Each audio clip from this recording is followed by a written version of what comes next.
इस दीक्षांत समारोह में उपस्थित केंद्रीय कृषि एवं किसान कल्याण मंत्री Shri Arjun Munda ji, secretary DARE and director general Indian council of agriculture research doctor Himanshu Pathak ji, director Indian agriculture research institute doctor AK Singh ji, गणमान्य अतिथियों, शिक्षकगण, किसान भाई बहन और प्यारे विद्यार्थियों, हरित क्रांति के प्रमुख केंद्र और कृषि के क्षेत्र में अद्वितीय योगदान देने वाले भारतीय कृषि अनुसंधान संस्थान के 62वें दीक्षांत समारोह में आकर मुझे अत्यंत प्रसन्नता महसूस हो रही है।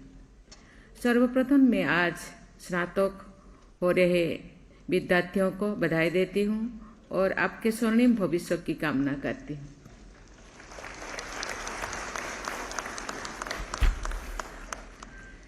मैं आज पुरस्कृत होने वाले वैज्ञानिकों को भी बधाई देती हूँ जिन्होंने कृषि के क्षेत्र में अपना उत्कृष्ट योगदान दिया है।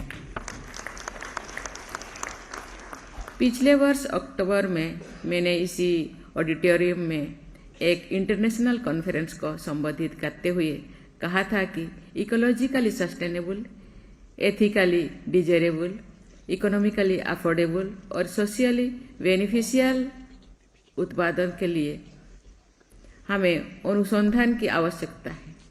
मैं आशा करती हूँ कि आज स्नातक हो रहे सभी विद्यार्थियों जहाँ भी जाएंगे अपने संस्थान की गरिमा को बढ़ाते हुए उच्च मानकों के अनुकूल कार्य करेंगे।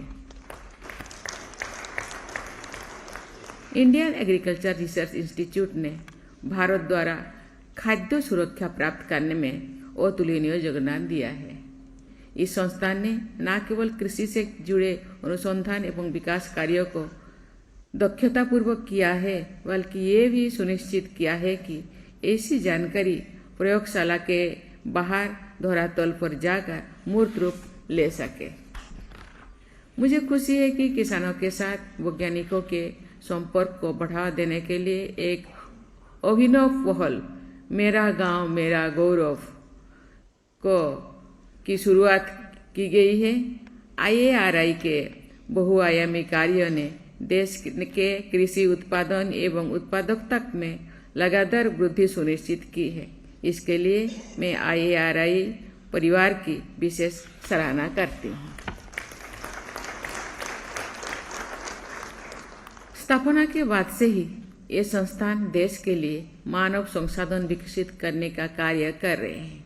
मुझे बताया गया है कि IARI के अंतर्गत कई स्कूल से, जैसे school of crop improvement, school of plant protection, school of basic sciences, school of natural resource management, school of social sciences, school of horticulture science, ये सभी स्कूल्स अनेक क्षेत्रों में महत्वपूर्ण कार्य कर रहे हैं। IARI ने कृषि विकास के लिए निरंतर कार्य किए हैं। इस संस्थान ने 200 से ज़्यादा नई तकनीकों का विकास किया है। वर्ष 2005 से 2020 के बीच की IARI ने 100 से ज़्यादा वेराइटीज विकसित की है और 100 से ज़्यादा पेटेंट्स अपने नाम की है। मुझे ये जानकर खुशी हुई है कि ये संस्थान अनुसंधान के साथ साथ एक वैश्विक विश्वविद्यालय बनने की दिशा में आगे बढ़ रही है। मुझे बताया गया है कि इस संस्थान द्वारा लगभग 500 अंतर्राष्ट्रीय विश्वविद्यालयों को उपाधियां प्रदान कर चुकी हैं। पड़ोसी देशों में मानव संसाधन विकास कार्य के IARI ने न केवल वसुधैव कुटुंबकम के दर्शन का परिचय दिया है, बल्कि भारत की सॉफ्ट पावर को भी बढ़ाया है। देवियों और स्वजनों, जैसे कि हम सब जानते हैं, भारत में एक बहुत ही बड़ी जनसंख्या कृषि से जीविका अर्जन करती है।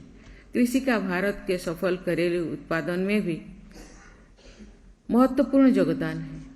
एक कृषि प्रधान परिवार से आने के कारण मैं जानती हूँ कि एक किसान खाद्यान्न उपलब्ध कराने और कितने संतुष्ट अनुभव करते हैं। इसीलिए हम छोटेपन में भी एक पोएम गाया करते थे, 400 अच्छी जहारो। हम तो ओडिया में पढ़ाई की है, तो 400 अच्छी जहारो की आनंद तहारो, चासी भाई जोगाओ छी दुनिया को जहार। इट मीन्स जिसका चास है, जिसका खेती है, ये क्या करते हैं ना, दुनिया को आहार देते हैं, दुनिया के लोगों के मुंह पे आहार देते हैं। इसीलिए चासी दुनिया को आहार, उसको कितना आनंद, जैसे माँ एक निवाला करके अपने बच्चों को खाना खिलाते हैं तो माँ कितने खुशी महसूस करती है। ऐसे ही एक किसान जब दुनिया को आहार देते हैं तो बहुत खुश महसूस करते हैं।